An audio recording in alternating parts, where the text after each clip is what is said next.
Hello friends, नमस्कार। मैं उम्मीद करती हूँ कि आप लोग अच्छे होंगे। क्योंकि मैं तो अच्छे से हूँ, मैं बहुत अच्छे से हूँ। आप लोग भी अच्छे से होंगे।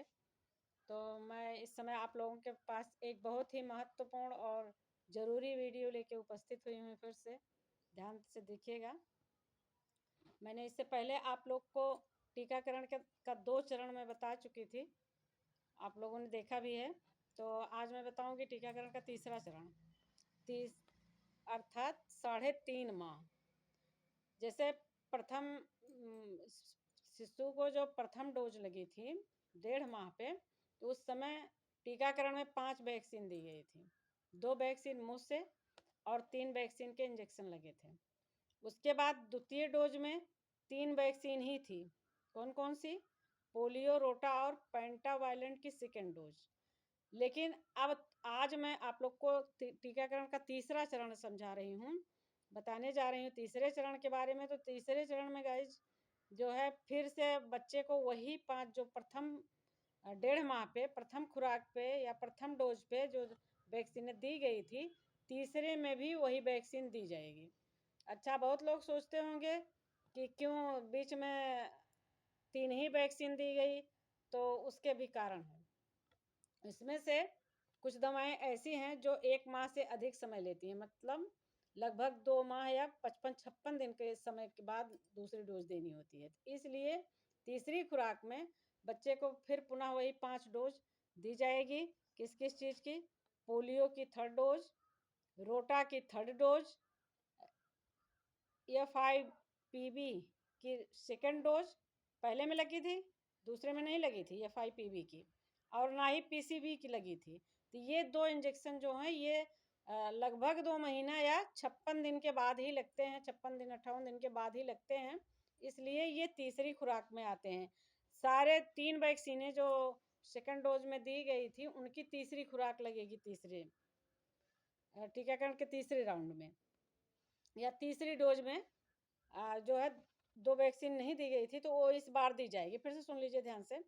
पोलियो 3rd डोज, रोटा 3rd डोज, FIPV की 2nd डोज। ध्यान से देखिएगा, FIPV की 2nd डोज, PCV की 2nd डोज और पेंटावायलेंट की भी 3rd डोज दी जाएगी। तो 2 इंजेक्शन ऐसे हैं जो दूसरे डोज में नहीं लगे थे, वो जो है अब लगेंगे 3rd डोज में। तो टीकाकरण आप लोगों का प्रथम टीकाकरण जो आप करवाए थे, तो क्या आपको क्या कॉम्प्लिकेशन हुआ था, कुछ लोगों ने बताया भी था। लेकिन 2nd डोज का जो टीकाकरण हुआ था, मैंने इसके शेड्यूल के बारे में आप लोग को गाइज बताया भी था, बहुत बढ़िया से बताया था, पूरे डिटेल में बताया था। लेकिन किसी ने हमको बताया नहीं। कमेंट करके बताइए कि क्या 3rd डोज में क्या दिक्कत हुई थी, तो उससे पता चलेगा कि मतलब किस इंजेक्शन से परेशानी हो रही है। तो गाइस, हम लोग को पता है कि कौन से इंजेक्शन से बच्चे को बुखार आता है, ऐसी बात नहीं है। लेकिन हम आपसे जानना चाहते हैं, आप लोग क्या महसूस करते हैं, कौन सा इंजेक्शन लगा तो हमारे बच्चे को बुखार हुआ, कौन सा नहीं। अगर 2nd डोज में बुखार नहीं हुआ है, तो इसका मतलब है कि प्रथम डोज में जो इंजेक्शन दिए गए थे, तो 2 बाकी हो गए। दूसरे डोज में वो हो सकता है उनसे हुआ हो। तो जो भी टीकाकरण का बच्चे के ऊपर अगर कोई इफ़ेक्ट पड़ता है, दुष्प्रभाव पड़ता है, बुखार होता है या ज़्यादा तबीयत खराब होती है या कुछ भी होता है, तो आप एनम बहन जैसे अपनी बात को शेयर कीजिए या नज़दीकी स्वास्थ्य केंद्र पे जाइए और बताइए।